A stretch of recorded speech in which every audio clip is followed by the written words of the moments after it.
আমাদের দলগত কিছু সিদ্ধান্ত ছিল সেটাও জানালাম। প্রথমত আমরা জানিয়েছি যে আমরা আপনাকে সাহায্য করতে চাই।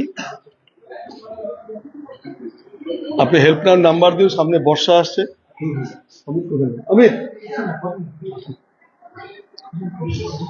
তো আমরা একটা ওয়ার্ডে ওয়ার্ডে জনকল্যাণ সেবা কেন্দ্র বলে আমরা অফিস করব প্রতিটি ওয়ার্ডে।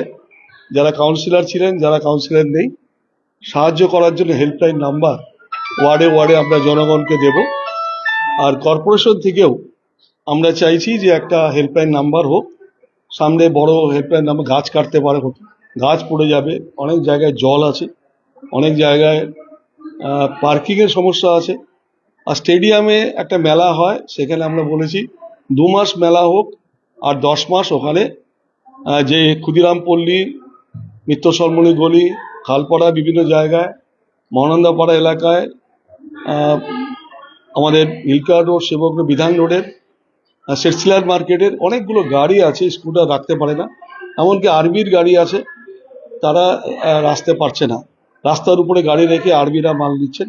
সবার জন্য আমরা চাইছি স্টেডিয়ামের ভেতরের পার্কিং প্লটে রাখা হোক, এবং তিনি এগ্রি করেছেন, এই জায়গাটা তিনি আলোচনা করছেন।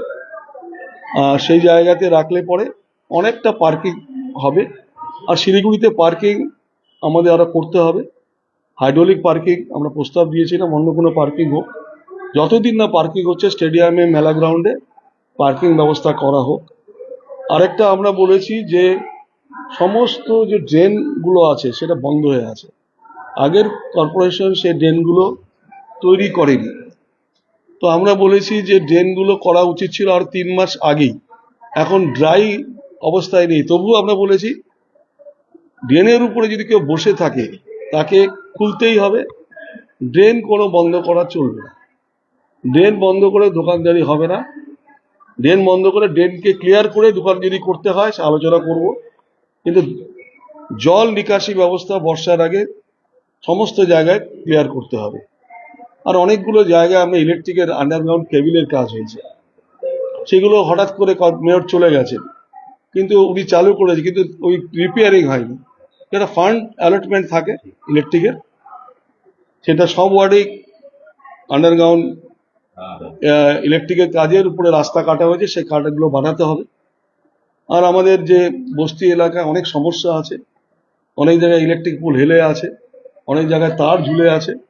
আমাদের বিরোধী লিডার বারবার বোর্ড মিটিংয়ে বলেছে, তিনি ওনার কথা অনেক সময় শোনা হয়নি।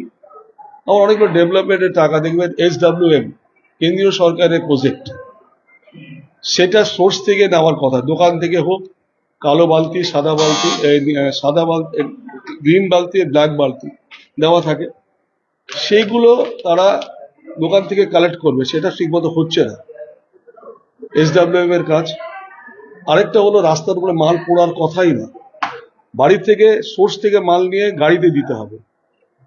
আমরা জানি বাড়ির থেকে মালটা নেওয়ার পরে কন্টেনার ভ্যান যাবে, সেই ভ্যানের থেকেই গাড়ি করে মালটা গাড়িতে উঠে যাবে। কিন্তু আমরা দেখছি এই কাজটা আগের কর্পোরেশন ভালোভাবে করেনি, SWM টোটালটাই ফেল।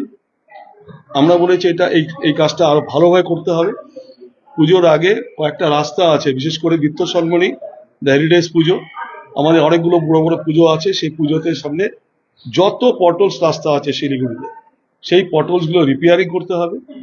আর অনেকগুলো রাস্তার উপরে জল জমে যাচ্ছে, ডেঙ্গি হতে পারে। এই ডেঙ্গির জন্য আমরা বলেছি যে যেখানে জল জমছে, ডেঙ্গির একটা কমিটি আছে, ডেঙ্গি কমিটিকে বলবো যেখানে জল জমছে ইমিডিয়েটলি সেগুলো পটলস রিপেয়ারিং করা হোক, না হলে কিন্তু ডেঙ্গির একটা পাই চার্ট লাগবে। আমি আজকে একটা পাই চার্ট থাকে, কতটা সার্ভে হয়েছে, কত পার্সেন্টেজ সার্ভে হলো, আর কয়জন এফেক্টেড হয়েছে, সেটাও আমাদের একটা কর্পোরেশনের হেল্পলাইন অফিসে জানানো উচিত। না হলে কোন এরিয়াটাতে ডেঙ্গি এফেক্টেড আমরা যদি না বুঝতে পারি, তাহলে কিন্তু ওই এলাকার থেকে আরো অন্য এলাকায় জড়তে পারে। তার জন্য এই মেডিকেলে দুটো বিষয় হেল্পলাইন নম্বর আমরা চাই। আর একটা হলো ডেঙ্গির ব্যাপারেও যে বাড়ি বাড়ি সার্ভে হচ্ছে, কোন এলাকায় কোনো জায়গায় যদি পাওয়া যায় সেটা আমাদের বোর্ড মিটিংয়ে বা বাইরে বোর্ডে জানাতে হবে, ওই ওয়ার্ডে ডেঙ্গি দেখা গেছে, সঙ্গে সঙ্গে সোর্স থেকে এটাকে বন্ধ করতে হবে। একাধিক উন্নয়নের বিষয়ে আপনারা জানিয়েছেন, কিন্তু পুর কমিশনার যেটা বারবার বলছেন যে ফান্ডের অভাব আছে আপনাদের সরকার এখন রাজ্যে রাজ্য সরকারের কাছে কোনো রকম আপনারা আপনাদের পক্ষ থেকে কোনো চিঠি জানাবেন ফান্ডের? দেখুন, আমরা সরকার সব রকম আগেও বোর্ডকে বলেছিলাম আমরা সাহায্য করবো, ওনারা তো চলে গেছে। আমাদের বিরোধী লিডার দেখবেন বারবার মাইকে বলেছিলেন, টিভিতে বলেছেন এবং বোর্ড মিটিংও বলেছেন আমরা সাহায্য করতে চাই। কিন্তু আমাদের ওনাদের কথা না শুনে ওরা চলে গেলে, ফান্ডের অসুবিধা ছিল না। আমরা ফান্ড যা লাগবে নিশ্চয়ই, আমাদের এমএলএ আছেন, আমাদের এমপি এখানে আছেন এবং আমাদের মুখ্যমন্ত্রী সবসময় চান শিলিগুড়িকে আলাদা গুরুত্ব দিতে, আর সব পৌরসভার সঙ্গে শিলিগুড়িকেও স্মার্ট সিটি। এবং আপনি বলছেন অনেক জায়গায় ফান্ড পড়ে আছে, যেরকম বাড়ি বাড়ি জলের টাকা ও অনেকবার বলেছে, অমিত জৈনজি বারবার বলেছে বাড়ি বাড়ি জলের টাকা পড়ে আছে, সেই জলটা হয়নি। আমরা সলিড ওয়েস্ট ম্যানেজমেন্টের টাকা সব মতো কাজ ইউজ হচ্ছে না। আর এই যে ইলেকট্রিকের যে কাজটা হচ্ছে সেইটাও টাকার মধ্যে ধরাই আছে যে আন্ডারগ্রাউন্ড ইলেকট্রিকের উপরে কভার করতে হবে, যেটুকু আপনি কাটলেন আর্টটা, সেই আর্টটাকে কভার করার জন্য পয়সা দেওয়া আছে।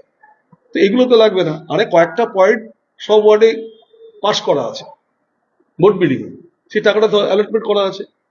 আবার কিছু কিছু এমপি ফান্ডও টাকা আছে আমাদের, সেই টাকাগুলো রিলিজ করুন। কিন্তু পুজোর আগে আমরা সঙ্গে সহযোগিতা করব, আর সঙ্গে বলবো প্রতিটি ওয়ার্ডে এই দেওয়ালি আসছে, দুর্গাপুজো হবে, ছট পুজো হবে, বড় বড় উৎসব হবে, এই সময় যেন কোনো অসুবিধা না হয় সাধারণ মানুষের। আমরা অরাজনৈতিকভাবে কোনো রাজনৈতিক ব্যানারে আমরা করব না, কিন্তু লোটাস পদ্মটা আমাদের হয়তো অফিসে থাকবে, কিন্তু জনকল্যাণ সেবা কেন্দ্র এই নামে আমরা প্রতিটি ওয়ার্ডেই আমাদের এক্স কাউন্সিলররা এবং এক্স নেতৃত্বরা তাকে জনগণের সঙ্গে সেবা দিবে, এটা আপনাদের জানিয়ে দিলাম। আর কিছুদিনের মধ্যেই আমরা প্রতিটি ওয়ার্ডেই এই কেন্দ্রটা করব এবং সেখান থেকেই মানুষ তার রেসিডেন্স সার্টিফিকেট বা অন্য কোনো বিষয়ে আমরা বোর্ড থেকে নেব, কিন্তু সহায়তা করব। সহায়তা কেন্দ্র ওয়ার্ড অফিসগুলো কাউন্সিলরের বোর্ডটা থাকবে না, সেই জায়গায় জনকল্যাণ সেবা কেন্দ্র নামে, তাই তো, সেই নামে আমরা করব। সেখানে পদ্ম দুটো থাকবে, লোটাস জাতীয় পতাকা, জাতীয় ফুল, যারা জাতীয় ফুল মনে করেন জাতীয় ফুল, আর যারা মনে করেন বিজেপি সিম্বল তারা বিজেপি সিম্বল, এটা আমরা রাখবো। বাকি বিজেপি লিখবো না।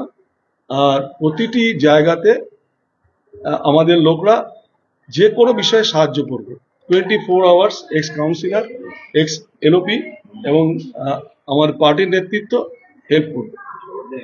প্রতিটি ওয়ার্ড বলতে কি বিজেপি শাসিত ওয়ার্ডগুলি নাকি? না না না, আমি তো বলছি 47 ওয়ার্ড, 47 ওয়ার্ড। এবার এরপরে পঞ্চায়েত ওয়ার্ডও হবে, পঞ্চায়েতে যেগুলো লাগে সেরকম এইভাবেই হবে। আমি 47 ওয়ার্ডের দলগত সিদ্ধান্ত আপনাকে জানিয়ে দিলাম যে আমরা এটা করব। বেআইনি নির্মাণের ব্যাপারে এখানে প্রশাসন যেটা করবে আমরা সহযোগিতা করব। আগের বোর্ড তৃণমূলের বোর্ড ছিল, বিজেপির কোনোদিন বোর্ড ছিল না। বিজেপির কাউন্সিলররা বললেও সেটা মানা হয় না। আর বিল্ডিং এর ব্যাপারে কোনো সময় কাউন্সিলরের কোনো এখতিয়ার থাকে না, সেটার জন্য ইঞ্জিনিয়ার আছে, তাদের জন্য বিভিন্ন ডিপার্টমেন্ট আছে। কাউন্সিলর কোনো জায়গায় নাম বললে পরে সেই নামটা কিন্তু তাকে বলে দেওয়া হয় একের দিকে যে আপনার নামে শালিনী কমপ্লেন করেছে বা উনি কমপ্লেন করেছে। তার মধ্যেও বলছি যে কোনো জায়গায় যদি বেনিয়ম থাকে সেটা ভাঙবেন, আমরা সহযোগিতা করব, আমরা কোনো বিরোধিতায় যাব না।